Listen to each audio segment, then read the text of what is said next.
Hello everybody, my name is Offbeat Outlaw. Welcome to another episode of Power Building. Now today I have something that is truly a special build. This is probably my favorite build I've ever made. This is the build that I decided to go with for this season of the Forever Dungeon Master. This is the Forever DM's character. Classes, abilities, why it's good, all explained with no humor at all, because as we all know, I, Offbeat Outlaw, with my incredibly serious haircut, am an incredibly serious individual. I should also mention that if you like this character that I'm about to show, it will obviously be available on my Patreon for only $3 a month. It also helps support me and keep doing what I want to do, but you can watch me play this character live this Friday at this time. And if this interests you at all, please go check it out. This is in support of my buddy Brandon the DM. He is coming out with a Kickstarter for his Codex of Quests. It is a book with tons with new classes, new races, and it's got a bunch of quests for dungeon masters who either don't have time or frankly just need a little bit of inspiration or just want to put more quests in their world. This is a great book. I highly recommend it. I also did write one of the quests in this book, and I think it is a great quest that I really want you all to see, and I really want to see it in a physical copy. It would be so cool. So go support his Kickstarter. This stream is going to be a 24-hour stream. It's going to be starting on the Friday night, so please go give it some love if you can. It would mean a lot to me, and I'm sure a lot to Brandon. And also, this thing is just cool. It's a self-published book. It's honestly got some cool quests in there. It's got some cool stuff. I've looked a little bit at it. It's really dope. I also play this character every Thursday at 8 p.m. Eastern at twitch.tv/longshotrpg. So if you want to see this character in an actual campaign with a backstory proving that power-built characters can have really good backstories and good stories and good roleplay, please go check out the stream. Here is the build, okay? This is the Forever DM build. I'm going to be going into every single little detail about why I love this character, why this build is so good, why this character is so good, and why I made him the way I did. So let's jump into it. So, as we will notice from the get-go, there are a few things that are really important. Obviously, as usual, only point buy, and this character is currently built for 15th level, as that will be the level I'll be playing on the stream with Brandon. We have a Wizard Bladesinger, level 7, Warlock Hexblade, level 5, and a Fighter Battlemaster, level 3. Now, let's talk about all of these abilities as we get to them, but most notably, of course, Hexblades get to use their charisma modifier for their weapon and melee attacks, for both attack and damage rolls. This is going to be incredibly useful with this build, as this is a melee close combat fighter. Next thing we're going to be taking advantage of is that we are a variant human. That means we get a +1 and a +1 to 2 different stats. We're going to be placing that in intelligence and charisma. I should also note that this build does have a single uncommon item with them, and that is the headband of intellect. This raises their intelligence to a 19. This build without it would stay at a 16. Still a respectable intelligence score. Just reduce the modifier by 1 for all of the intelligence wizard-based spells, okay? To help get your scores as beefy as possible. You're also going to want a 13 in dexterity. This is so that you can multi-class into fighter. As, in order to multi-class into fighter, you need to have either a strength of 13 or a dexterity of 13, and it's or. It is or. It says or. I don't want to see any of you get confused in the comment section. It literally says or. So it's or. Say it with me. O. R. R. I can't write backwards. What am I doing? But yes, it is either a dexterity of 13 or a strength of 13, which is what is allowing us to be a battle master fighter. Moreover, looking at all of this, obviously, I mentioned a Bladesinger. Now, why did I mention a Bladesinger? Well, not only is this going to give us a buff, not only is this going to allow us to add our intelligence modifier to our armor class through the use of the Blade Song feature, it gives us access to the incredibly powerful wizard spell list, which we will go in depth for once in these videos videos. And also it gives us access to Arcane Recovery, which allows us to get back spell slots, which are going to be very useful on short rests. And on top of that all, it gives us access to the single most broken ability in Dungeons & Dragons, the Bladesinger extra attack feature. The Bladesinger extra attack feature, as of Tasha's Cauldron of Everything states, as part of the same attack action, you may make a weapon attack and cast a cantrip as part of the same action. I don't care what it said in Sword Coast Adventure Guild. We're using Tasha's Cauldron of Everything. Also, Tasha's Cauldron of Everything gives blade singing as a wizard class to every race. It used to be specific to elves, now it's to everyone, okay? As of Tasha's Cauldron of Everything. I don't want to see people saying you can't do that and not have read the book. You can always tell when a YouTuber is sick and tired of their comment section when they start preemptively debating with them. Please make sure, before, I'm more than open to critiques of the builds, but please make sure you're getting the features and classes right so we can actually have a discussion. I don't want to be explaining the rules. Thank you. Next thing that we're going to be taking advantage of in this is, obviously, we're going to be using the Bladesinger extra attack feature. What we are mostly going to be doing is making a melee weapon attack and casting Eldritch Blast. Now, how do we do this? First of all, with our Warlock, we are Pact of the Blade. This allows us to turn our Hexblade into any weapon that we want. More on Pact of the Blade, we have improved Pact Weapon. This gives us a +1 to both attack and damage rolls with our Pact Weapon, and it allows us to use it as a spellcasting focus for our Warlock spells, aka Eldritch Blast. So now that we are both attacking and casting Eldritch Blast in the same turn, at 15th level, that is 4 separate attack rolls in the same turn. Now, if you've watched my most annoying character build, you're getting deja vu. That is because this build is very similar and is what inspired the most annoying character build. This is the granddaddy of most annoying character builds that I've made at any rate. So if you're keeping track, that is 4 separate attacks within the same attack action. What else are we going to be taking advantage of that makes this build so incredibly versatile? Well, we're going to be taking advantage of the Warlock spell Hex. Now, the Warlock spell Hex allows us to add an additional D6 to every time you hit an opponent. That means that if we hit an opponent all 4 of those times, that's 4 extra D6s on top of our damage. That is great. That is an excellent news for us. That will cost a bonus action as well. What else are we taking advantage of? Well, the Hexblade Warlock gets access to the Hexblade's Curse. What does a Hexblade's Curse do? Well, Hexblade's Curse is really tasty. It is the only ability in the game that allows you to add your proficiency bonus as a damage modifier. What you do on your turn as a bonus action, you use it on an opponent, and then they will take your proficiency bonus as extra damage of the weapons type, or the damage type. Obviously, it's really good. Obviously, that is exactly what we want. We also will be critting on a 19 and a 20, giving us an extra 5% chance to crit, which is amazing. And now I can hear you saying already, well, how likely are you even to hit an opponent in the first place? You're already claiming you're gonna be hitting 4 times? That's gotta be unlikely. Not necessarily. As you can see, the attack bonuses are pretty freaking crazy. With all of our ASIs and all of our ability score improvements, we're going to be adding, we're eventually going to get our charisma up from a 16 to a full-on 20, giving us a +5 to attack and damage rolls for Eldritch Blast, and our longsword attacks Eldritch Blast because we've taken the agonizing blast Eldritch Invocation, allowing us to add our charisma modifier as bonus damage. On top of this, we have a +11 and a +10 to hit as soon as we can get our charisma modifier to 20. That's really good. If your armor class is 20, that means we have a 65% chance to hit. We have a 60%.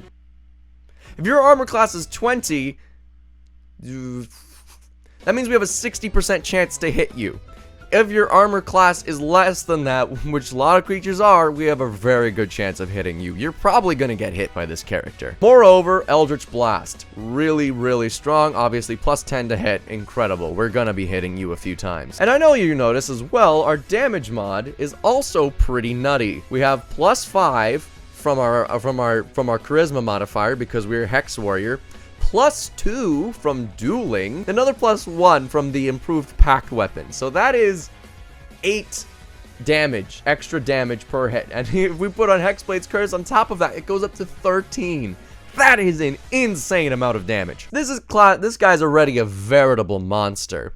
But as you'll notice, usually I have mentioned previously that our classes usually have slower saving throws than traditional regular classes. And as you can notice, the only negative we have here is our wisdom. And let me explain how I accomplish this with the constitution and strength saves. We start as a fighter. This is what a technique I like to call advanced multi-classing. Start as the class that's your non-primary for their saving throws. This can help mitigate the fact that you're not going to get access to better saving throws because you're going to be multi-classed and spread out a little bit. So we start as a fighter, giving us proficiency in both strength and constitution saving throws, allowing us to dump strength and not have to worry about getting and have a little bit better chance of making those strength saves and those con saves. And then our good stats will take care of our intelligence and charisma. The only really weak saving throws we have are wisdom and dexterity. The trade-off being we don't have any really strong saving throws either, so this isn't without its detriments. But, you know, this might go on later in the video. Let's get back to the damage. Let's get back to this. We have talked about how this is going to be doing a crap load of damage This is going to be dealing a crap load of damage, and we're going to be hitting them a lot. How do we get truly insane damage? How do we get that traditional Offbeat Outlaw triple digit damage? You know that's a signature, because apparently I have that. What is wrong with me? I've become so full of myself recently. How we're gonna get that truly skyrocketing damage is through a little thing I like to call Action Surge. Oh, and we love Action Surge here on the Offbeat Outlaw channel. I'm a fighter main after all. I love my fighters. Action Surge gives you a whole other action. This can be used to take the attack action. The attack action, whenever we take it, allows us to swing once with our longsword and then cast a cantrip, meaning we can do this. We can attack 8 times within the same turn. That is really cool. And now I can hear you in the comment section saying, well, how are you getting past the disadvantage with your Eldritch Blast? You're within 5 feet and it's a ranged spell. Well, let me introduce you to a little known feat called Crossbow Expert, baby. Crossbow Expert states, and only states, the following. Let me read it out to you from my player's handbook so there is absolutely no confusion. And this is rules as written. If you would like to debate me on rules as written, go ahead. I have the feat right in front of me. Crossbow Expert. Thanks to extensive practice with the crossbow, you gain the following benefits. You gain these features regardless. You ignore the loading property of crossbows with which you are proficient. Separate bullet point. Being within 5 feet of a hostile creature doesn't impose disadvantage on your ranged attack rolls. If they specifically meant that only for the crossbow, they would once again say with a crossbow with which you are proficient, similar to the loading property thing, so that you don't get confused it with guns. This time they specifically state that ranged attack rolls. Any and all ranged attack rolls. That is rules as written. Fight me if you'd like, if you dare. You probably will, because you're YouTube and you guys don't enjoy having fun.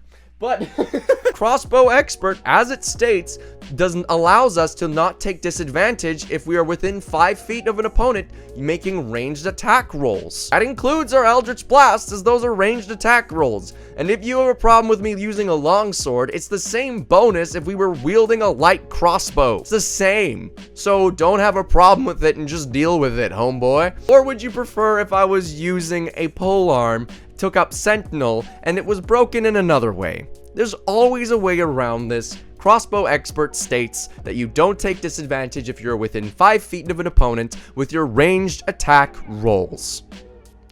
That's how it is. Next thing that we will be taking advantage of, so now that we have established this character is a close range fighter, you may take issue with the AC and health points of our little character right here. This is not exactly the health points you'd expect from a 15th level frontliner.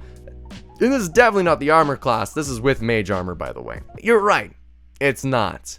However, there are ways around this. If we do our little blade song, our little dancey dance, we get to add our intelligence modifier to our armor class, and it's just add, so that means we just get to add a lovely +4, bringing our armor class to 18. We are basically now wearing full plate mail. On top of this, we also have an incredible spell from our wizard spell tree, Shield, allowing us to add a +5 as a reaction. On top of this, we also have the Battlemaster technique, Bait and Switch, which allows us, if we switch positions with a teammate, we get to add a D8 to our armor class, potentially raising our maximum armor class to +5. That would bring us to 23 +8, 31.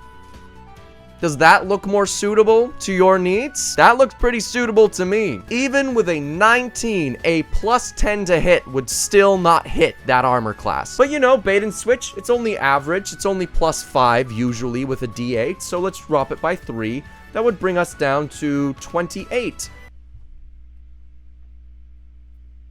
That's still really good. With a +10 to hit, you still need to roll an 18, which an 18 above, which is only a 15% chance to hit us. And now I know what you're saying, Offbeat Outlaw, but that is only a +1 initiative. What about, let's just drop this back down to base. That's only a +1 initiative. How do you get around that? You're going to be moving slower than a lot of people. Well, we also have the Battlemaster technique Ambush, which allows us to add a D8 to our initiative, effectively averaging adding a +5, meaning we effectively have a +6 to initiative. How does that sound?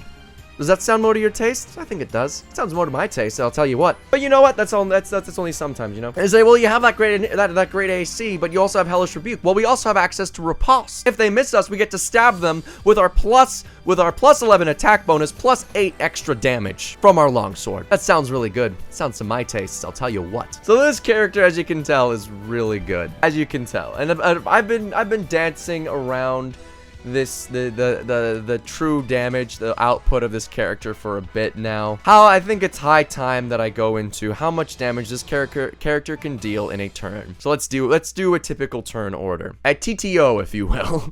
So how this would work out, let's say that you end up somewhere in the turn order. Your job for the next 3 turns is to not get hit and apply as much damage as possible. Every action, you're going to be swinging once with your sword, shooting an Eldritch Blast on top of that.